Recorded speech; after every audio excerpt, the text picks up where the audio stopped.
Welcome to Women's Rugby Rundown 171 for September 9th through the 15th. The Colorado Grey Wolves clinched the 2024 Legacy Cup Finals with a dramatic walk-off try over the All Blues. Meanwhile, Great Britain Rugby Sevens announced Giselle Mather as their head coach. In international rankings, Scotland achieved their highest ever position at 5th, while Australia dropped to 6th. Ireland moved up to 7th. Looking ahead, the second stop of the Asia 7 series heads to China, and this weekend brings up 4 more WXV prep matches. We're going to round up all your global premier and club competitions worldwide. Get ready for a journey through the latest in women's rugby. This is your Women's Rugby Rundown, and we're about to kick off. Let's kick it off with some Sevens news. After a dramatic departure from Ealing's Trailfinder earlier, it is now revealed that Great Britain Sevens has picked up Giselle Mather to head their side as they continue into the HSBC 7 series. Looking ahead, the Asia 7 series stops in China this weekend. The hosts, China, are currently winning the series, having won the first stop in Korea. But the real story here is that Japan and China are on the HSBC 7 series, but the Challenger Series spot is open. So that is looking like it'll be a fight between Hong Kong and possibly Thailand, both having done well in the first stop. So the battle for third is the most important here in the Asia 7 series. Now we'll switch over to international 15 women's rugby news. The world rankings were shaken up a bit after the results from the weekend. We'll get into those in a bit, but Scotland hit a record 5th place. Australia dropped to 6th. Ireland moved up to 7th. That pushed down USA to 8th and Italy to 9th.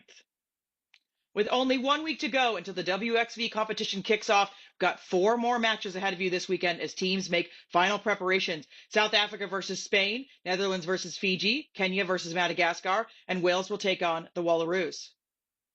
In the most anticipated matchup of the weekend, it was a little ho-drum, I would say. England looked in spectacular form, winning 24-12. It was 17-0 at the half, and while the Black Ferns did try to mount a comeback, it just wasn't enough. Lots of dropped balls and the continuity not there for New Zealand. A little bit worrying ahead of the WXV tournament, perhaps. Ireland defeated the Wallaroos 36-10, and Wallaroos head coach Joe Yapp expressed frustration with discipline and game control. They struggled to find momentum despite new combinations and debutantes, and now look to bounce back against Wales next week.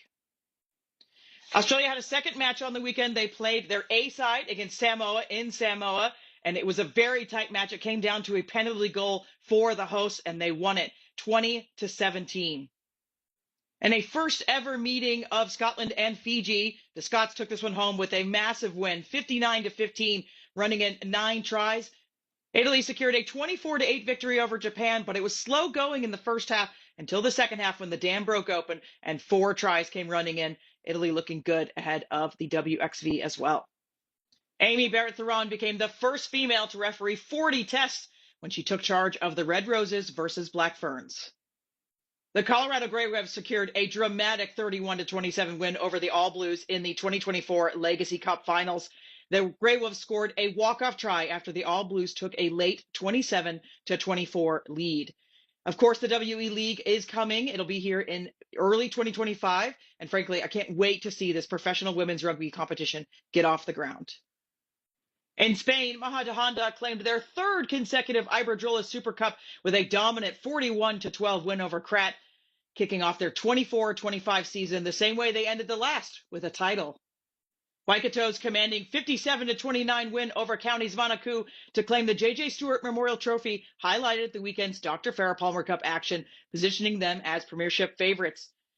We look ahead to the semifinals where Counties Manukau, Waikato, and Auckland Storm have secured their spots, with the final berth to be decided this weekend between Canterbury and Bay of Plenty. Corstorphine remains unbeaten in the Arnold Clark Premiership. They've got 20 points, but it is starting to heat up a bit.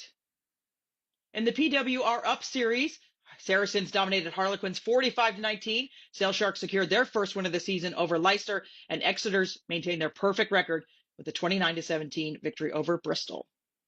That closes out all the news for the week. Never miss anything by subscribing to us on Spotify, Patreon, YouTube, or your favorite social media platform. And as ever, there's always more news on yscrugby.com.